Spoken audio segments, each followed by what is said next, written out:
বিরতির পর সবাইকে আবারও শুভেচ্ছা ও স্বাগতম জানাচ্ছি শ্যামল বাংলায়। আমাদের এবারের আয়োজন কৃষিজ পণ্যের উৎপাদন আর বিপণন নিয়ে মূল প্রতিবেদন।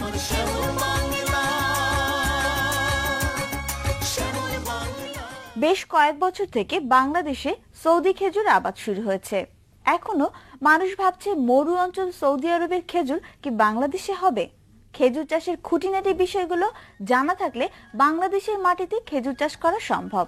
আসুন খুঁটিনাটি বিষয়গুলো একটু জেনে নেই। শখ করে আমাদের দেশে বাগান করার প্রথা শুরু হলেও বর্তমানে এটি রীতিমতো অর্থনৈতিক খাত হিসেবে চিহ্নিত। মোহাম্মদ শফিকুল ইসলাম বেশিরভাগ সময় দেশের বাহিরে ছিলেন।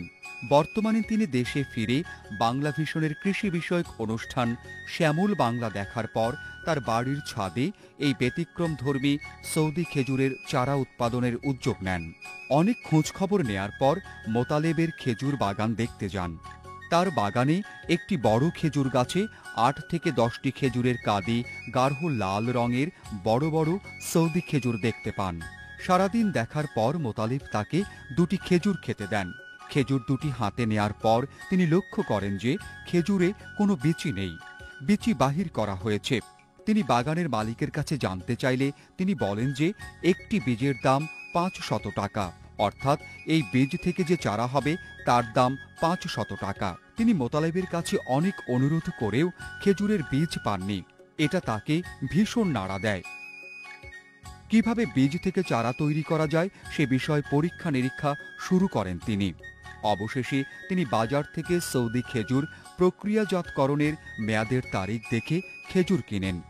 ইন্টারনেটে অনেক খোঁজখবর নেয়ার পর শফিকুল ইসলাম জানতে পারেন যে খেজুরের বীজ ৪৮ ঘণ্টা পানিতে ভিজিয়ে রাখতে হবে। তখন ২ থেকে ৩ বার পানি পরিবর্তন করতে হবে। বেলে দোআঁশ মাটি সংগ্রহ করতে হবে। এখানে উল্লেখ যে মাটির অনুপাত ৩ ভাগের ১ ভাগ বালু থাকতে হবে। এই মাটিতে সব ধরনের সার মিশ্রিত করে তার মাঝে বীজ রোপণ করতে হবে। ১০০টি বীজ মাটিতে রোপণ করে তার মধ্যে ৯০টি বীজেই চারা গজায়। ৬ থেকে ৭ দিন পরে হালকা পানি ছিটিয়ে দিতে হবে যেন পানি জমে না থাকে। চারা গজানোর ১ থেকে ২ মাস পর ১০০ গ্রাম ইউরিয়া সার ১ লিটার পানিতে গুলিয়ে গাছের পাতায় পলিয়ার স্প্রে করতে হবে। এরপর ৩ থেকে ৪ মাস পর পুনরায় মিশ্র সার প্রয়োগ না করলে অনেক সময় স্ত্রী গাছ পুরুষ গাছে পরিণত হয়।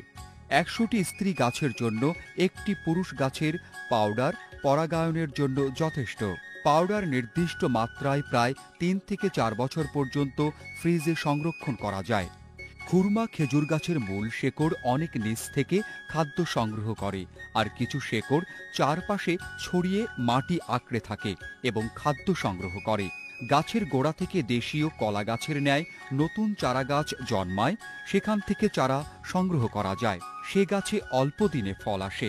খুরমা খেজুর গাছ মাটি থেকে কয়েক ফিট ওপরে উঠে গেলেও গাছ ফুঁড়ে চারা জন্মায়। গাছের পাতাগুলো ১৩ কলামে বিভক্ত হয়।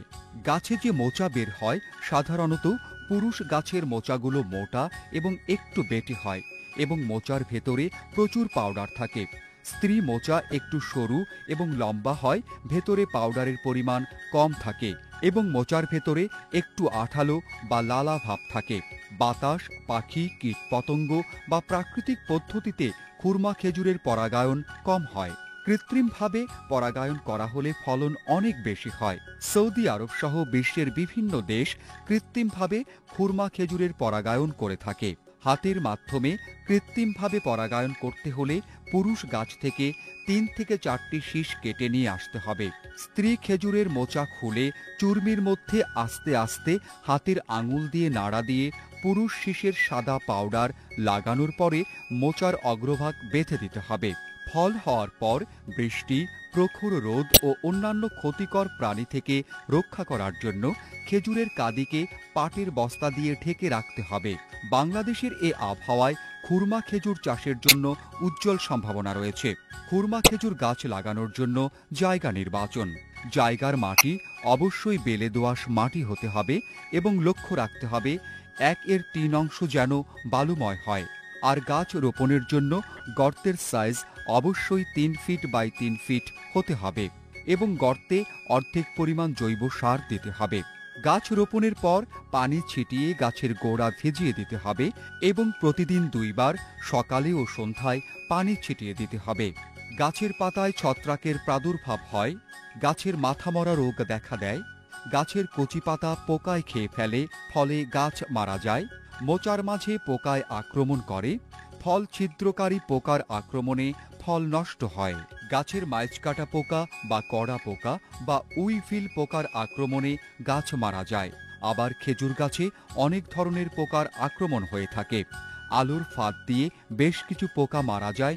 যে কোনো ধরনের সমস্যা দেখা দিলে স্থানীয় কৃষি সম্প্রসারণ অধিদপ্তরে যোগাযোগ করে ব্যবস্থা নিতে হবে। বাংলাদেশের মাটি এই খেজুর চাষের জন্য খুব উপযোগী। সঠিকভাবে সরকারি ও অসরকারি সহযোগিতা পেলে তিনি আরও অগ্রসর হবেন। এই কৃত্রিম পরাগায়ন সঠিকভাবে করলে ভালো ফসল পাওয়া যাবে। ফলে একসময় আসবে যখন আমরা এই খেজুর আমদানি না করে রপ্তানি করতে পারব। সর্বপ্রথম আমি আপনাদের বাংলা ভিশনের যে শ্যামল বাংলা প্রোগ্রামটা, এটা আমি দেখি মুতালেবের খেজুর বাগান সৌদি আরবিয়ান। এটা দেখার পরে আমি ওখানে আমার ছোট বোন আর আমরা দুজন যাই। তো আমাদের মার্কেটে বাজারে যে খেজুর খুরমা পাওয়া যাবে, এটা তো অনেক ভালো ভালো খেজুর খুরমা, ভালো উন্নত জাতের পাওয়া যায়। তো এইটা এনে লাগাইলে কি চারা হবে না? তখন উনি আমার সাথে চ্যালেঞ্জ দিয়ে বলে যে না, এটা হবে না। আমি বললাম কেন? কয় যে এটা সিদ্ধ করে পাঠাই। তো আমি বললাম যে না, আপনার কথা তো ঠিক না। আমার বাসায় কিন্তু অলরেডি আমার একটা চারা হয়ে গেছে। তখনকার লাগানো চারাটা আমার এই যে এই চারাটা সবচেয়ে বড়। ওই সময় রমজান মাস চলতেছিল। আমি বাজার থেকে কিছু খেজুর খুরমা নিয়ে আসি, কিছু গোবর সার কম্পোস্ট সার মিলে সুন্দর করে দিলাম। পরে আমি জানতে পারি যে ওই পানি নিষ্কাশনের ব্যবস্থা থাকতে হবে। তো আমি কিছু ওই মাটিতে কিছু বালু মিলাই দিই। বালু মিলাই দিয়ে যখন চারা দিলাম, দেওয়ার পরে আমার এই জায়গায় প্রথম আমি চারা দিই। তো দেওয়ার পরে ওই চারাগুলো আপনার দেখি 20 দিন যাওয়ার পরেই চারা আস্তে আস্তে মাথা বেরোচ্ছে। মোটামুটি 1 মাসে দেখি যে ছোট ছোট পাতা বেরো আসছে। তো ওইটা দেখে আমি ভীষণ উৎসাহিত হলাম।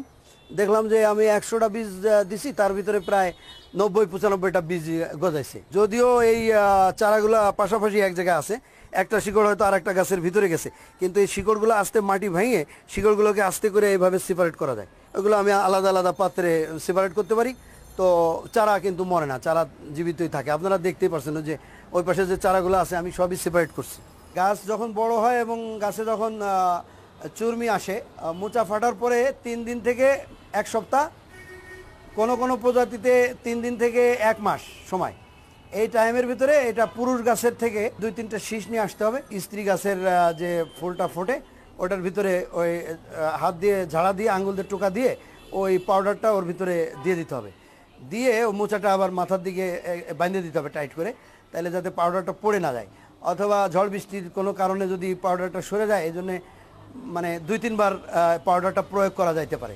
এখানে মাটি বেলে দোআঁশ বা দোআঁশ মাটি, এখানে সাথে কিছু বালু মিলাইতে হবে। এটা হলে পানি নিষ্কাশনের যদি ভালো ব্যবস্থা থাকে, তাহলে এই খেজুর গাছ আপনার খুব দ্রুত বর্ধনশীল।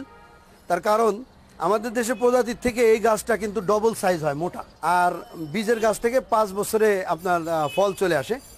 আর এই গাছে আবার কলম ছাড়ে, সাইড থেকে চারা বেরোয়, ওইগুলো আপনার কলম বলে বা ইংরেজিতে বলে অফশুট। তো ওই অফশুট আপনার 3 বছরে ওটায় ফল আসবে। এখন পর্যন্ত আমি কোনো পোকামাকড়ের আক্রমণে পড়ি নেই, তবে পোকামাকড়ে আক্রমণ করে। তার মধ্যে কয়েকটা বিখ্যাত পোকা হলো আপনার রাইনোসরাস, যেটাকে বাংলায় আমরা বলি গন্ডার পোকা।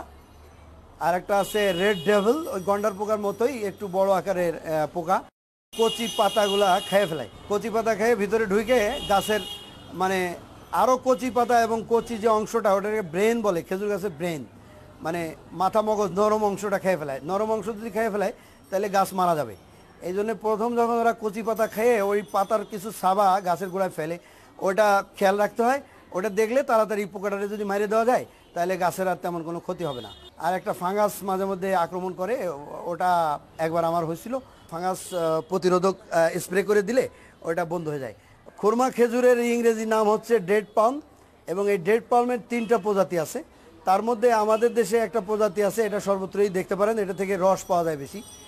আর এইটা এই যে প্রজাতি, এটার নাম হচ্ছে ফিনিক্স ড্যাকটেলফেরা। তো এই ফিনিক্স ড্যাকটেলফেরা প্রজাতি, এই ফল উৎপাদনেই এটা বেশি সর্বাপেক্ষা বেশি কাজ করে। তো এই ফিনিশ ড্যাকটিলফেরা প্রজাতি আমাদের দেশে অলরেডি আপনারা জানেন, ময়মনসিংহের ভালুকায় মোতালেব সে চাষ করছে এবং সেখানে ফল হয়েছে, সেই ফল আমি খাইছি। যেহেতু এটা সত্য, তো এটা আমাদের দেশে সর্বত্রই চাষাবাদ করা সম্ভব। যেহেতু আমাদের দেশে খেজুর গাছ সর্বত্রই জন্মায়, তবে বৃহত্তর ফরিদপুর এবং যশোর জেলায় আপনার খেজুর গাছটা বেশি হয়, কারণ এটা মাটির কারণে। তো যেহেতু এই এলাকায় বেশি হয়, তো এই এলাকায় এই খুরমা খেজুর গাছের প্রচুর চাষ হবে এবং এই পলিনাইজেশন টেকনিকটা যদি আমাদের দেশের কৃষক ভাইরা একটু সুন্দরভাবে শিখে নেয়, তাহলে আমার মনে হয় বিপুল সম্ভাবনা এই খেজুর খুরমা কোনো এক সময় হয়তো আমরা খেজুর খুরমা বিদেশে রপ্তানি করতে পারবো। এটা আমাদের আর আমদানি করার প্রয়োজন হবে না।